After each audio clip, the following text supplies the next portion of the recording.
Hi everyone, today we are going to solve another POD question. So today POD question is Boolean parenthesization. Let's look at the problem statement. Given a Boolean expression s of lengthen with following symbols. Symbol T means true, symbol F means false, and the following operators filled between symbol operators and built and Boolean OR and Boolean XOR. Count the number of ways we can parenthesize the expression so that the value of expression evaluates to true. Note the answer can be also written it with modulo 1003. Okay. Let's look at the example. So that is our first example. N equal to 7, S equal to T or T and F or T. Okay, output is 4. Explanation, the expression evaluate to true in 4 ways. तो ये हमारा जो question है ये क्या है, एकदम से सिमिलर है किससे, इस मैट्रिक्स मल्टीप्लिकेशन में। ओके, मैट्रिक्स मल्टीप्लिकेशन में हम क्या करते हैं, वहाँ पर भी हम पैरेंथेसाइज करते हैं और हम क्या करते हैं, वहाँ कैलकुलेट करते हैं काउंट को। ओके, हम मिनिमम काउंट वहाँ पे कैलकुलेट करते हैं दोनों, वहाँ पर हम मिनिमम कॉस्ट कैलकुलेट करते हैं। Okay, simple. और हम यहाँ पे क्या कैलकुलेट कर रहे हैं, हम नंबर ऑफ बेस कैलकुलेट कर रहे हैं। Simple. So now we are going to see how we can solve this problem. Okay, using first example. Simple.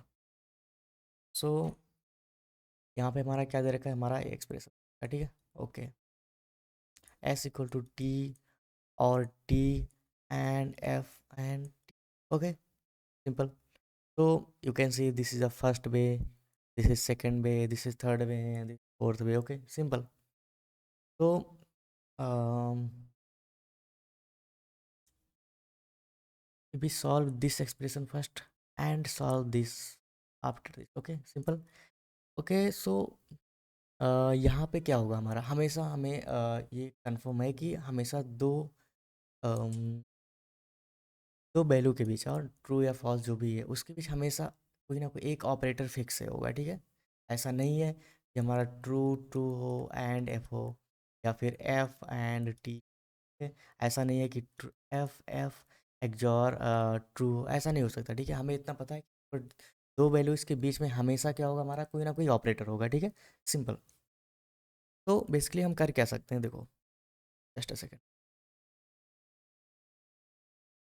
हम यहाँ पे कर ये सकते हैं, जैसे हमारा यहाँ पे हम काम कर सकते हैं, जितने भी ऑपरेटर्स हैं, एक यहाँ पर ऑपरेटर है, एक एंड यहाँ पर है और यहाँ पर है। ठीक है, तो एक काम करो, एक बार हम इसको कैलकुलेट करो, एक बार इस कंप्लीट को कैलकुलेट करो। ठीक है, कल एक बार हम इसको कैलकुलेट करेंगे, एक बार इसको। ठीक है, एक बार इस एंड के इधर वाले कंप्लीट को कैलकुलेट करो, एक बार इधर वाले को कैलकुलेट करो। ठीक है, फिर एक बार इस जॉर के इधर वाले को कैलकुलेट करो, फिर इसको कैलकुलेट करो। सिंपल। एंड ऐसे बहुत सारे नंबर ऑफ बेस। ठीक है, सिंपल। तो हम एक जनरल बेस देखते हैं कि हम एक जनरल एक्सप्रेशन को कैसे सॉल्व करते हैं। Okay, simple. तो बेसिकली अगर हम देखें, एक्सप्रेशन, एक एक्सप्रेशन दे रखा है। ठीक है, उसका एक्सॉर दे रखा है एक्सप्रेशन। ओके, तो हमें इतना पता है कि देखो, अगर ये ट्रू रहेगा, ठीक है, बल अगर ये हमें ट्रू देता है आए और ये हमें मान लो ये हमें फॉल्स दे रहा है। ठीक है, तो इस केस में हमारा क्या आंसर आएगा, ट्रू आएगा। ठीक है, सिंपल। तो हमें ये देखना चाहिए, देखो, अगर हमें देखना है कि ये एक्सप्रेशन जो भी हमारा दे रखा है, नंबर ऑफ कितने हैं, पी हैं। ठीक है, and this expression also provide false number of Q times. Okay, तो total number of base p into Q. if this expression give true, then total number of operation p and q।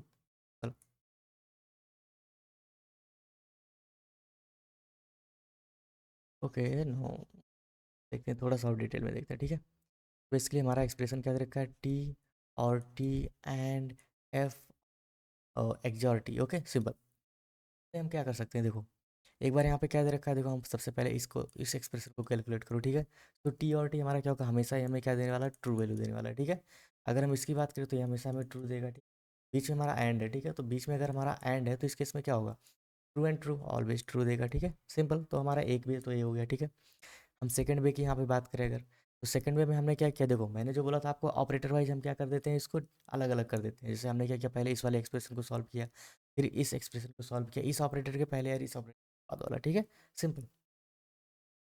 And अभी हम क्या कर रहे हैं, हम इसको पहले सॉल्व कर रहे हैं, फिर इस कंप्लीट को बाद में सॉल्व करेंगे। ठीक है, चलो, तो यहाँ पर हम देख लो, ये हमेशा हमें ट्रू देने वाला है, ट्रू एंड ट्रू हमें ये ट्रू देगा, एंड ट्रू और ट्रू हमें से ये भी हमारा सेकंड एक्सप्रेशन भी हमारा ट्रू देगा। ठीक है, थर्ड की बात करें, यहाँ पर हम क्या कर रहे हैं, हम इस कंप्लीट एक्सप्रेशन को सॉल्व कर रहे हैं। ठीक है, फिर हम इसे सॉल्व कर रहे हैं, तो ऑब्वियस सी बात है, तो हम यहाँ क्या करने वाले हैं, हमारा जो भी, हम सिंपल हर एक ऑपरेटर पे जाते हैं जहाँ जहाँ हमें ऑपरेटर दे रखा है। ठीक है, बेसिकली एक्सॉर और एंड ऑपरेटर जहाँ जहाँ दे रखा है हम वहाँ पे ब्रेक डाउन कर देंगे अपने स्ट्रिंग को, ठीक है। और हम उसके left and right value calculate करेंगे, ठीक है। अच्छा देखो, अगर कोई भी ऑपरेटर है, ओके, अगर हम बात करें यहाँ पे if any operator like and operator, okay, तो left and right, okay, expression यहाँ पे क्या हो सकता है, टोटल दो वे ही पॉसिबल है, या तो ट्रू होगा या तो फॉल्स होगा, ओके, सिंपल। तो या तो ट्रू होगा लेफ्ट, या तो फॉल्स हो सकता है, या तो ट्रू होगा राइट, या तो फॉल्स होगा, ओके, सिंपल। हम क्या देख लेते हैं, मान लेते हैं कि हमारा नंबर ऑफ वे क्या होगा यहाँ पे ट्रू, कितने टाइम्स आएगा पी मान लेते हैं, ठीक है। राइट में हम क्यू मान लेते हैं, तो हमारा टोटल नंबर ऑफ वेज कितना होगा, to q, okay, simple. So same हम क्या करने वाले हैं, हम सारे के सारे एक्सप्रेशन को हम ब्रेक डाउन करेंगे हर ऑपरेटर पे। हमें इतना पता है कि अगर हम स्ट्रिंग में टू साइज आगे मूव करें, जैसे अगर हम यहाँ पर है, ठीक है, हम इस वाले ऑपरेटर पे हैं, अगर हम +2 कर दे तो हम यहाँ पहुँच जाएंगे, तो हमें इतना पता है कि हम एक ऑपरेटर पे पहुँच जाएंगे। हम लेफ्ट के में कैलकुलेट कर लो कि लेफ्ट में ट्रू एंड फॉल्स कैलकुलेट करो, कितने नंबर ऑफ वे हैं ट्रू एंड फॉल्स आएंगे। राइट में कैलकुलेट कर लो, left right true right false, okay. हम उस चारों वेरिएबल के हेल्प से हम आसानी से अपना आंसर कैलकुलेट कर सकते हैं, ओके, सिंपल। तो now let's look at the code, okay, simply हम कोड जंप करने वाले हैं कोड पर, ओके। वहाँ से हम समझेंगे, क्योंकि हम इसको सिंपली रिकर्सन से सॉल्व करने वाले हैं, ठीक है, ओके।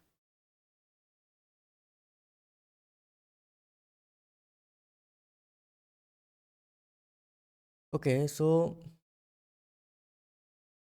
कैन सी, ओके, तो first of all just ignore DP, okay.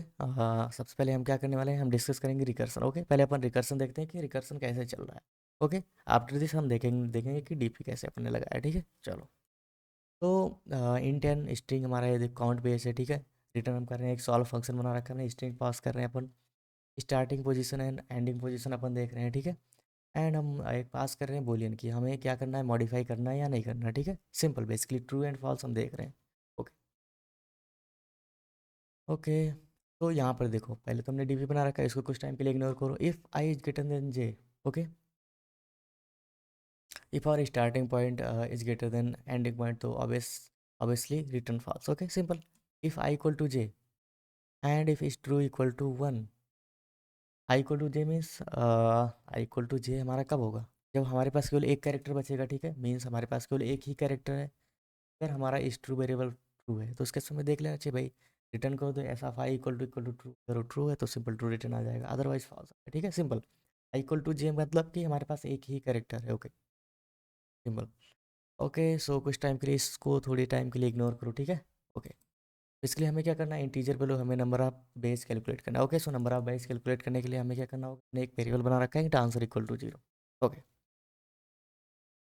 तो जैसा हमने डिस्कस किया अभी, इसके एल्गोरिदम में हम कैसे सॉल्व करेंगे, ओके। तो सेम एज इट इज हमने यहाँ पे इम्प्लीमेंट किया, ठीक है। यहाँ पर देखो हमने क्या किया है, left false left true right true false हम कैलकुलेट कर रहे हैं, ठीक है, सिंपल। तो फॉर इंट के इक्वल टू i+1 के लेस देन और इक्वल टू j-1 के इक्वल टू k+2, हम यहाँ पर इंक्रीमेंट 2 से क्यों कर रहे हैं, हमें पता है कि भैया हम अगर 2 लेंथ आगे जाते हैं तो हमें एक ऑपरेटर मिल जाएगा, ओके। एक्सॉर, जॉर हो गया, एंड हो गया, और ऑपरेटर, ओके। हम इन तीनों ऑपरेटर्स में से कोई ना कोई ऑपरेटर हम पा जाएंगे, ठीक है। तो हम बेसिकली हमें क्या करना होगा, उसको स्प्लिट करना होगा लेफ्ट एंड राइट में, और सिंपल हम left false left true right false and right true calculate करें, ओके। कितने नंबर ऑफ टाइम्स, कितने नंबर ऑफ बेज हैं लेफ्ट में फॉल्स लाने के, लेफ्ट में ट्रू आने के, राइट में ट्रू आने के, राइट में फॉल्स आने के, ओके, सिंपल। तो हम यहाँ पर देखो सिंपल हम क्या कर रहे हैं, लेफ्ट में ट्रू फाइंड कर रहे हैं, left true right true, simple. हम सारे कंडीशन चेक कर रहे हैं, अगर हमारा एंड ऑपरेटर आ जाता है, यहाँ पर देखो अगर हमारा एंड ऑपरेटर आ जाता है, और आता है हमारा हमारा जॉर ऑपरेटर आता है, ठीक है, सिंपल, ओके। तो हमें पता है हम डीपी क्यों यूज़ करते हैं, कुछ ऐसे कैलकुलेशंस होते हैं जो हम रिपीटिवली करते जाते हैं, ठीक है, जो हम पहले से कैलकुलेट किए होते हैं फिर से आते हैं, ऐसा हमें एक्सप्रेशन मिलता है कि हम उसको फिर कैलकुलेट करते हैं, ठीक है। तो बेसिकली हमने क्या, हम वहाँ पे क्या कर रहे होते हैं, एक्स्ट्रा वर्क कर रहे होते हैं, ठीक है, जो हमें करने की ज़रूरत नहीं है, क्यों, क्योंकि उसको हमने ऑलरेडी कर रखे हैं हम, ठीक है। सिंपल हम क्या कर रहे हैं, उसको डीपी में स्टोर करते हुए चल रहे हैं, ठीक है। DP of i of j is true equal to answer model, okay. हम यहाँ पे मॉडलो क्यों किए हैं 1003, क्योंकि क्वेश्चन में दे रखा है कि हमारा आंसर काफ़ी लार्ज हो सकता है, तो दैट्स वाई हमने यहाँ पे क्या किया है, मॉडलो ऑपरेटर परफॉर्म, ठीक है, सिंपल। तो बेसिकली हम यहाँ पर देखो, यहाँ तक तो हमारा क्लियर था, हमारा आई इक्वल टू जे है। अगर हमारे पास एक ही कैरेक्टर है तो उस केस में कोई नहीं, हम देख लेंगे कि ट्रू है कि फॉल्स, ठीक है, ओके। यहाँ पर देखो D P of i of j is true is not equal to -1। Basically हम क्या कर रहे हैं, सबसे पहले हम देख रहे हैं कि क्या हमने पहले से इसको कैलकुलेट किया। अगर हमने पहले से कैलकुलेट करके रखा हुआ है then we will directly use them. Okay, simple. And same operation we perform in all these cases. dp of I is d minus 1 of 1 equal to -1. Okay, simple. Okay, so submit. Well,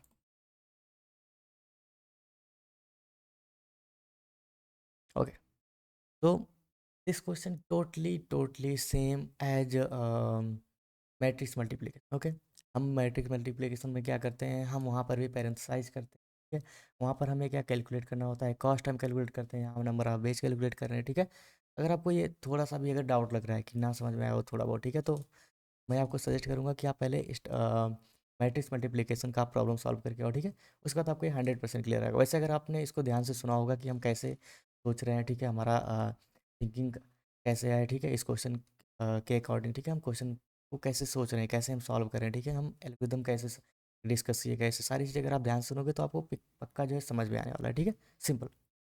तो मिलते हैं next video में। Okay, bye bye.